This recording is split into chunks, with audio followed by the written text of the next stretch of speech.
I intended to make this video sooner, but I've been busy for the past few days, so it's taken me till now. But this whole situation with Tyson Fury pulling out of the Ustinov fight at the last minute, after he'd said the day before that there was basically nothing in the world that could stop him getting in a boxing ring and fighting a guy, he would never pull out, and he was criticizing everyone who does pull out. Certainly he was, launching a scathing attack on Derek Chisora for pulling out. He doesn't accept excuses. So for him to pull out the next day was bizarre, to say the least. Some people believe that Fury was simply scared of Ustinov. Who knows? But I suspect it wasn't that. I suspect that it was a business situation behind the scenes with regards to Frank Warren. That's what I suspect, because Fury had a free fight deal with Frank Warren on Box Nation. He fought Joey Abel. Then he was supposed to fight another guy, but Frank Warren pulled the plug on that fight, although he did pay Fury as if he did fight. And then the third fight was supposed to be the fight with Derek Chisora, but Chisora pulled out. In steps Ustinov. And if you notice, at the press conference for the Ustinov fight, Fury was saying he's got no interest in fighting Derek Chisora. So it seems to me that that Fury was under the impression that if he went ahead with the Ustinov fight, he would be out, then released from the contract with Frank Warren. And that's what I think he wanted. He wanted to be released from that contract and go off and do his own thing. I think that the deal between Fury and Warren has turned sour. And when he found out that, there was a clause in the contract and that he would still have to fight Chisora even after fighting Ustinov, I think that is the real reason why Tyson Fury decided to pull out. Again, I could be wrong. It's just me speculating. But I personally don't think it was fear of Ustinov. I think it was a business situation behind the scenes with regards to Frank Warren. That's what I think it was.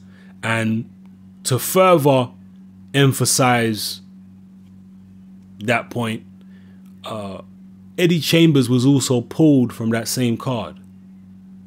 If it was simply a case of Fury being scared, or the official reason, which was Fury pulling out or being pulled out by his Uncle Peter because of his other uncle Huey being, very sick, then why would Eddie Chambers also be pulled from the card as well? That don't make no sense. I actually feel very sorry for Eddie Chambers, because he's flown all the way over from the US. He's been living in camp for a long time, and all he wants to do is just get in there and fight. They haven't even been providing him with the best opposition.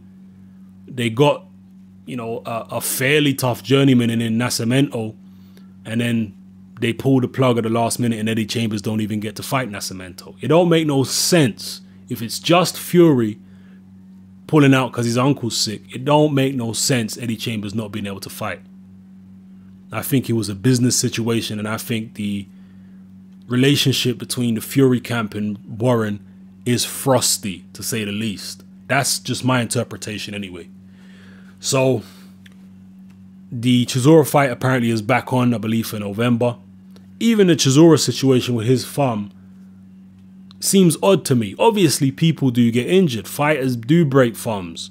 These things happen. Chisora don't have a history of pulling out of fights. But I heard, and again, this is on the public record, but I don't want to get the guy in trouble in case he said more than he's supposed to say. But I heard from a guy who was present during the sparring session between Chisora and Ustinov when this injury is supposed to have occurred, and his account of the events doesn't correlate with Don Charles's account of the events. Don Charles's account of the events is dramatically different from what this other individual said. Okay, I don't know. Something is a bit odd to me about the situation. Again, I could be wrong. Maybe it is just a a thumb injury, a genuine injury that Chisora had. But also, I remember Frank Warren said he injured his thumb, but I saw a picture of Chisora with a cast on his hand, and his thumb wasn't covered at all. Strange, you know, to put a cast on your hand when it's your thumb that's broken. You know, shouldn't the cast also cover the thumb? I also found that strange. So, I don't know. What do I know? I'm not a medical doctor. Like I say, it could be a genuine injury, but there were some strange things about it. Also, Derek Chisora, this is the second time he's kind of put Frank Warren on the spot publicly.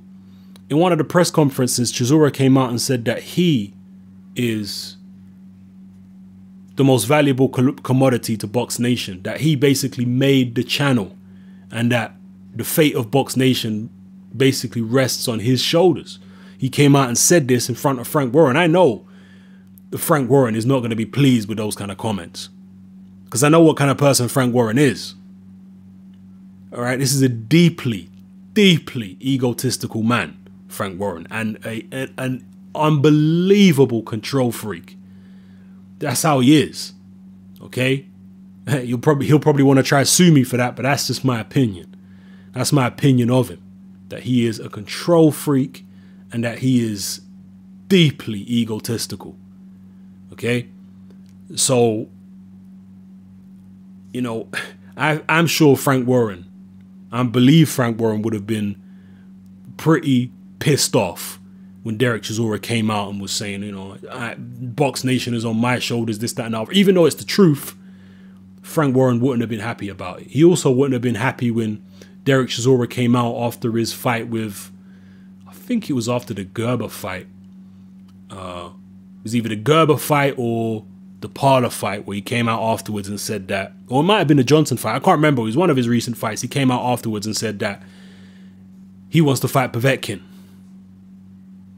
That he didn't want to go and fight Fury next. He wanted to go fight Povetkin. You know, that's what he wanted to do. He wanted to go over to Moscow. These kind of things are Derek Chisora's way of trying to put Frank Warren under pressure. And I don't think Frank Warren appreciates that kind of thing. So that's just my interpretation of the events. Again, these are not facts. These are speculations and opinions. I'm not accusing anyone of anything. Anyone that I've mentioned in this video, I'm not accusing them of anything. It's just speculation as an outsider looking in. But drop your comments below. Let me know how you feel. This is Hatman. I'm out.